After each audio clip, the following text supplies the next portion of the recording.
Hi friends, welcome to Siri Physical Science classes. Today our topic is Physical Science Methodology Unit 2. So already మనం Physical Science Methodology లో Unit 1 complete topic మొత్తాన్ని one shot video చేసి మన ఛానల్లో post చేయడం జరిగింది. So ఇంకా ఎవరైనా చూడకపోయినట్లయితే ఫస్ట్ అది చూసిన తర్వాత ఇది చూడండి, ఎందుకంటే సీక్వెన్షియల్గా ఉంటుంది కదా, ఒక ఆర్డర్గా. సో యూనిట్ 1లో మనం విజ్ఞాన శాస్త్రం అంటే ఏంటి, దాని యొక్క నిర్వచనం ఏంటి, దాని యొక్క స్వభావం ఏంటి, దాని యొక్క లక్షణాలు ఏంటి, సో ఏ శాస్త్రవేత్తలు దాన్ని ఎలా నిర్వచించారు, తర్వాత దాని యొక్క స్ట్రక్చర్ ఏంటి అనేది కూడా మనం తెలుసుకోవడం జరిగింది. స్ట్రక్చర్లో సంశ్లేషణాత్మక నిర్మాణం యొక్క సోపానాలు, వాటి గురించి కంప్లీట్ ఎక్స్ప్లెనేషన్ అనేది నేను పార్ట్ 1లో చేసేసాను. ఈ స్ట్రక్చర్లో 2 టైప్స్ ఆఫ్ స్ట్రక్చర్స్ ఉన్నాయండి. ఒకటి సంశ్లేషణాత్మక నిర్మాణం, ఇంకోటి ద్రవ్యాత్మక నిర్మాణం. సంశ్లేషణాత్మక నిర్మాణం యొక్క సోపానాలు ఏంటి, అసలు అవి దేన్ని తెలియజేస్తాయి అనేది పార్ట్ 1లో చేసేసాను వీడియో. ఇప్పుడు ద్రవ్యాత్మక నిర్మాణంలోని సోపానాలు ఏంటి, సోపానాలు డిఫరెంట్ కానీ వాటి యొక్క అర్థం అనేది సేమ్ అండి. సో ఏ ద్రవ్యాత్మక నిర్మాణమైనా సంశ్లేషణాత్మక నిర్మాణమైనా కూడా మనం ఒక సైన్స్ యొక్క జ్ఞానాన్ని పెంపొందించడానికి చేసే ప్రయత్నమే. అయితే దీనిలో సోపానాలేమో ఇలా ఉన్నాయి. ద్రవ్యాత్మక నిర్మాణంలోని సోపానాలు ఎలా ఉన్నాయి అంటే యథార్థము, భావన, సాధారణీకరణము, సూత్రము, సిద్ధాంతము, ప్రాకల్పన, నియమం. దీన్ని నేను బ్రీఫ్గా చెప్పేస్తాను మీకు, ఒకసారి చూడండి. అసలు ఈ ద్రవ్యాత్మక నిర్మాణం ఎందుకు చేస్తాము అంటే, ఈ ద్రవ్యాత్మక నిర్మాణం అనేది ప్రయోగపూర్వకంగా నిరూపించడం జరుగుతుంది. అంటే ఆల్రెడీ వచ్చిన రిజల్ట్ని మనం తెలుసుకున్న యథార్థంతో పోల్చడం వల్ల వచ్చేదే ద్రవ్యాత్మక నిర్మాణం. దీనివల్ల పిల్లల్లో శాశ్వతమైన జ్ఞానం అనేది పెంపొందుతూ ఉంటుంది. అంటే నిజమైన జ్ఞానం. ఎందుకని, ఇది ప్రొడక్ట్. ఈ సైన్స్ యొక్క సంశ్లేషణాత్మక నిర్మాణం వల్ల చేయడం వల్ల కానీ ఏదైనా ఒక ప్రొడక్ట్ వల్ల మనం నిరూపించగలిగితే ప్రయోగాత్మకంగా, దాన్నే ద్రవ్యాత్మక నిర్మాణం అంటారు. సో దీనిలో యథార్థం అంటే ఏంటి, ఇక్కడ ఏదైతే పరిశీలన ద్వారా మనం ఒక దృగ్విషయాన్ని తెలుసుకున్నామో అదే ఇక్కడ యథార్థం అవుతుందండి. యథార్థం అంటే ఏంటి, మనం నేచర్ బయటికి వెళ్ళి ఏదైతే అబ్జర్వ్ చేస్తామో, పరిశీలిస్తామో, అబ్జర్వేషన్ వల్ల మనకు ఒక యథార్థం అనేది తెలుస్తుంది. సూర్యుడు తూర్పున ఉదయిస్తాడు, సాయంత్రం అయ్యేసరికి పడమరన అస్తమిస్తాడు, ఉదయాన్నే తూర్పున ఉదయిస్తాడు, సాయంత్రాన పడమరన అస్తమిస్తాడు అనే విషయం మనకి బయటికి వెళ్ళి మన పరిశీలన, ప్రత్యక్ష పరిశీలన ద్వారా మనకి అవగతమయ్యేటటువంటి ఆలోచనే ఒక యథార్థం అని చెప్పచ్చు. ఒక నిజమైన ప్రత్యక్ష పరిశీలన ద్వారా మన మనసులో ఏర్పడే ఒక దృగ్విషయాన్ని యథార్థం అంటారు. అవి యథార్థాలని మార్చటం అనేది జరగవు కదా. ఆ యథార్థాన్ని మనం ఏం చేస్తాము, దాని గురించి ఒక భావన అనేది మన మనసులో ఏర్పడుతుంది. సో ఈ విధంగా మన మనసులో ఏర్పడిన యథార్థాన్ని సాధారణీకరణం చేస్తాం. సాధారణీకరణం అంటే ఏంటి, పోలుస్తాం, ఇంకొక వస్తువుతో పోలుస్తాం. అంటే ఫర్ ఎగ్జాంపుల్, నేను బయటికి వెళ్ళాను, రెండు టమాటా చెట్లను చూశాను. ఒక చెట్టుకి కాయలు పెద్ద పరిమాణంలో ఉన్నాయి, ఒక చెట్టుకి తక్కువ పరిమాణంలో ఉన్నాయి. నేను చూడగానే నాకు యథార్థం ఏం తెలిసింది, ఓకే టమాటా చెట్లకి టమాటాలు కాస్తాయి అనేది యథార్థం, దాన్ని మార్చలేం. కానీ ఎప్పుడైతే దాన్ని నేను సాధారణీకరించానో, ఇంకొక మొక్కతో పోల్చి చూసినప్పుడు నాకు ఒక విషయం అనేది అర్థమవుతుంది కదా, అదే సాధారణీకరణం. ఈ పోల్చడం వల్ల మన మనసులో ఒక భావన అనేది ఏర్పడుతుంది, అంటే ఒక అర్థం అనేది తెలుస్తుంది.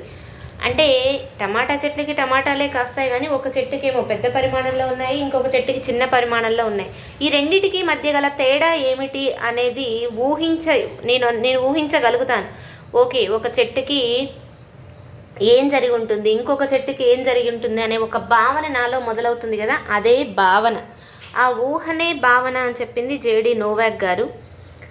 సో ఈ యథార్థాలన్నిటికీ సాధారణీకరించడం, ఇంకొక దాంతో పోల్చడం వల్ల నాకు యథార్థం యొక్క నిజ స్వరూపం తెలుస్తుంది అనేది సాధారణీకరణం. ఈ భావన వల్ల నేనేం చేస్తాను, కొన్ని ప్రాకల్పనల్ని రూపొందిస్తాను, అంటే కొన్ని పరికల్పనలు చేస్తాను. ఎందుకు ఒక చెట్టుకు మాత్రం పెద్ద పరిమాణంలో ఉన్నాయి అంటే, ఓకే ఆ చెట్టుకి ఎరువులు ఎక్కువగా వాడుండొచ్చు, లేదా ఆ చెట్టుకి సూర్యరశ్మి ఎక్కువగా తగిలుండొచ్చు, లేదు ఆ చెట్టుకి నేను వాటర్ ఎక్కువగా పోసుండొచ్చు, సాయిల్ డిఫరెన్సా, ఇలా ఒక 4 పరికల్పనలు చేశాను నేను. ఆ 4 పరికల్పనలు చేయడం అనేది ప్రాకల్పన అవుతుంది. ఈ ప్రాకల్పనలో మనకి 4 రకాలు ఉంటాయి. ఒకటి నల్ ప్రాకల్పన, ప్రకటనాత్మక ప్రాకల్పన, ప్రాగుప్తి ప్రాకల్పన, నెక్స్ట్ ప్రశ్న ప్రాకల్పన.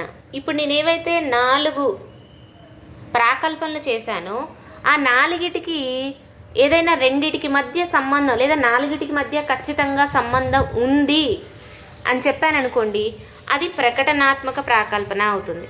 నేను ఊహించిన 4 ప్రాకల్పనల మధ్య ఎటువంటి సంబంధం లేదు, అప్పుడు అది నల్ ప్రాకల్పన అవుతుంది. అంటే మనం ఊహించిన ప్రాకల్పనల మధ్య సంబంధం ఉంటే ప్రకటనాత్మక ప్రాకల్పన. దీన్ని డిక్లరేటివ్ హైపోథసిస్ అంటారు. అసలు ఆ ఊహించిన ఊహలకి ఎటువంటి సంబంధం లేదు, ఆ ఒకదానికి మధ్య సంబంధం లేదు అంటే అది నల్ ప్రాకల్పన అవుతుంది. ప్రాగుప్తి ప్రాకల్పన అంటే భవిష్యత్తులో ముందుగానే జరగబోయేది. అంటే ఓకే, ఇలా జరగడం వల్ల చెట్లకి ఈ పరిమాణంలో కాయలు కాస్తాయని నేను ముందుగానే ఊహించగలిగినట్లయితే అది ప్రాగుప్తి ప్రాకల్పన అవుతుంది. దాన్ని ప్రిడిక్టివ్ హైపోథసిస్ అంటారు. ప్రశ్న ప్రాకల్పన అంటే ఏంటి? ప్రశ్న రూపంలో ఉండేది. సో ఏదన్నా క్వశ్చన్ హైపోథసిస్ అంటారు. అంటే క్వశ్చన్ హైపోథసిస్ ఏముంటుంది? అసలు వీటన్నిటికి క్వశ్చన్లే. సూర్యరశ్మి వల్ల జరిగిందా? ఈ క్వశ్చన్లన్నిటి రూపంలో నేను ప్రాకల్పన చేసినట్లయితే ఒక యథార్థానికి, సో అవి ప్రశ్న ప్రాకల్పన అవుతుంది. ఇప్పుడు ఏం చేస్తాము? దానికి ప్రయోగం చేస్తాం. ప్రయోగం చేయాలి కదా ఊహించిన ప్రాకల్పనలన్నిటినీ.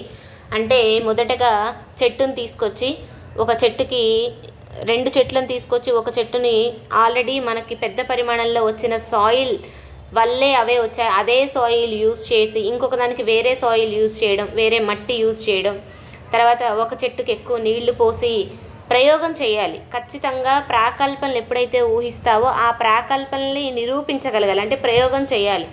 ఒకదానికి సూర్యరశ్మి ఎక్కువగా తగిలేటట్లు, ఒకదానికి తక్కువ సూర్యరశ్మి, ఒకదానికి ఎక్కువ నీళ్లు పోయడం, ఒకదానికి తక్కువ నీళ్లు పోయడం. సో దీనివల్ల మనకి కొన్ని రోజుల్లో ఫలితం అనేది రావడం జరుగుతుంది. ఈ ఫలితం రావడం కోసం మనం ప్రయోగ నిర్వహణ చేస్తాం ఊహించిన ప్రాకల్పనలకి. సో ఈ విధంగా మనం ప్రయోగ నిర్వహణ అనేది జరుగుతూ ఉంటుంది. ఈ ప్రయోగం ద్వారా నిరూపిస్తాం. అసలు సిద్ధాంతం అంటే ఏంటి? నిరూపించబడకపోయినా బలమైన సాక్ష్యాల ఆధారంగా. అంటే ఫర్ ఎగ్జాంపుల్, నేను నిరూపించలేకపోవచ్చు కానీ ఖచ్చితంగా కొన్ని సాక్ష్యాల ద్వారా ఇది జరుగుతుంది. ఋతువులు మారుతున్నాయి, రాత్రి పగళ్ళు ఏర్పడుతున్నాయి.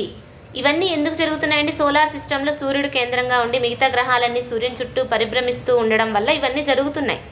సో ఇవన్నీ జరగడానికి ఇది అని సాక్ష్యం నేను చూపించగలుగుతున్నాను, కానీ మీ దగ్గరకు తీసుకొచ్చి ప్రదర్శించలేకపోవచ్చు. సూర్యుడిని, చంద్రుణ్ణి, భూమిని, మిగతా ప్లానెట్స్ అన్నిటినీ తీసుకొచ్చి నేను ఇక్కడ నిరూపించగలిగితే అది మనకి ప్రయోగం ద్వారా నిరూపించడం అనేది జరుగుతుంది. కానీ అది లా అవుతుంది. కానీ నేను నిరూపించలేకపోవచ్చు, కానీ మీకు సాక్ష్యాల ద్వారా చెప్పగలగడం అనేది సిద్ధాంతం. అవే భూకేంద్రక సిద్ధాంతం, తర్వాత సూర్యకేంద్రక సిద్ధాంతం, ఇలాంటివి సిద్ధాంతాలు. నిరూపించలేకపోయినా కానీ మనం చేసిన ప్రాకల్పనలకి నిరూపణ చేయడానికి ఉపయోగించే సాధనమే ప్రయోగం. ప్రయోగాల ద్వారా ఏం చేస్తాము? కొన్ని విషయాలను తెలుసుకుంటాం. తెలిసిన విషయాల నుంచి తెలియని విషయాలను రాబడతాం. అంతే కదా, మనకు ఆల్రెడీ తెలుసు. టమాటా చెట్టుకి టమాటాలు కాస్తాయి, ఒక చెట్టుకి పెద్ద పరిమాణంలో ఉన్నాయి, దానికి సాయిల్ కావాలి, సూర్యరశ్మి కావాలి, వాటర్ కావాలి, ఇవన్నీ మనకి తెలుసు. ఈ తెలిసిన విషయాల నుంచి తెలియని విషయాలు, ఒక చెట్టుకు ఎక్కువ పరిమాణంలో ఎందుకు వచ్చాయి, ఇంకో చెట్టుకు తక్కువ ఎందుకు వచ్చాయి అనే తెలియని విషయాన్ని ప్రయోగన రూపంలో పరిశీలన ద్వారా మనం రాబడతాం కదా, దాన్నే రాబట్టడం అంటారు. దీనికి నియమం లేదా సూత్రం అంటే విస్తారంగా ప్రయోగం చేసి పరీక్షించి నిశ్చయమైన సిద్ధాంతాలను నియమము లేదా సూత్రము అంటారు. ఖచ్చితంగా ఇప్పుడు ప్రయోగం చేసి చెప్పిందే సూత్రం. ఓకే, దీనివల్ల జరిగింది. 4 ప్రాకల్పనలో ఏదో ఒక ప్రాకల్పన వల్ల కూడా జరిగి ఉండొచ్చు. సో దీనివల్ల మాత్రమే ఈ డిఫరెన్స్ వచ్చింది అని చెప్పడమే సూత్రం అవుతుంది. సో ఈ విధంగా మనకి ద్రవ్యాత్మక నిర్మాణం అనేది ఉంటుంది. ఇంకొకటి వచ్చేసి ప్రక్రియాత్మక నిర్మాణం అండి. ప్రక్రియాత్మక నిర్మాణం అంటే ఏంటి అంటే దీనిలో విజ్ఞాన శాస్త్రాన్ని అవలంబించే వ్యక్తి శాస్త్రాన్ని అభివృద్ధి చేసే ప్రక్రియను వివరించడం జరుగుతుంది.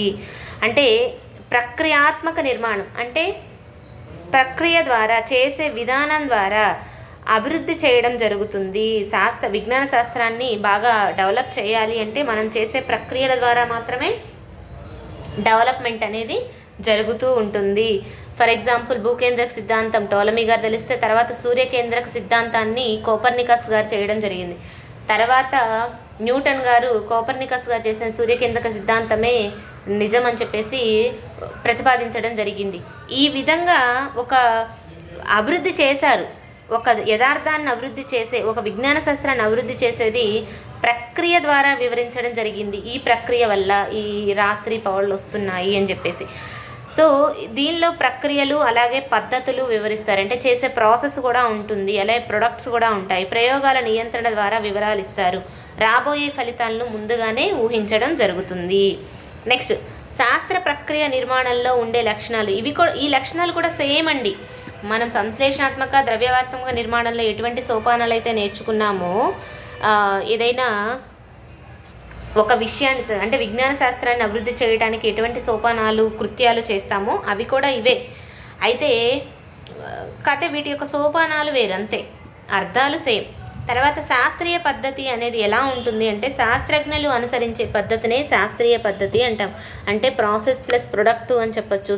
అంటే ఇదొక శాస్త్రము అలాగే ఉత్పన్నము, శాస్త్రము ప్లస్ ఉత్పన్నమే శాస్త్రీయ పద్ధతి. అంటే ఒక ప్రాసెస్ ప్రకారం ప్రయోగాల ద్వారా పరిశీలించి మెజర్ చేసి క్లాసిఫికేషన్ చేసి అనాలిసిస్ చేసి హైపోథసిస్ చేసి ప్రిడిక్ట్ చేసి ఇన్ఫరెన్స్ తీసుకొని తర్వాత క్వశ్చనింగ్ చేయడం ద్వారా వచ్చేదే ప్రొడక్ట్ కదా, ఉత్పన్నం కదా. సో ఈ విధంగా ఉంటుంది శాస్త్రీయ పద్ధతి.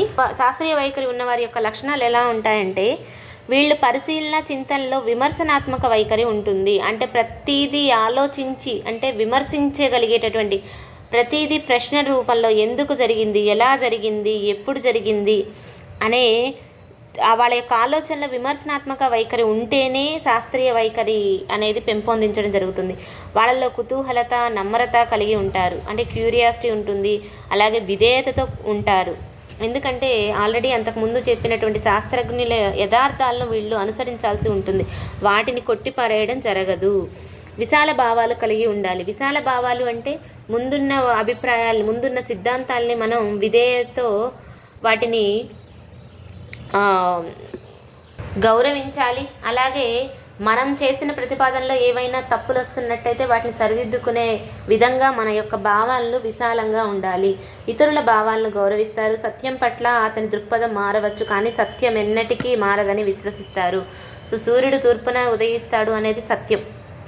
సో ఇది ఎందుకు జరుగుతుంది అనేది తను ఆలోచించవచ్చు కానీ అది జరగదు అని కొట్టిపారేయడానికి మాత్రం లేదు.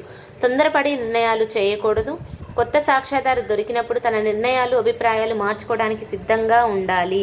అందుకే సిద్ధాంతాలు శాస్త్రీయ వైఖరి అనేది ఇప్పటికీ టెంటేటివేనండి, తాత్కాలికమే. కొత్త కొత్త అభిప్రాయాలు అనేవి వస్తూ ఉంటాయి, కొత్త కొత్త సిద్ధాంతాలు వస్తూ ఉంటాయి.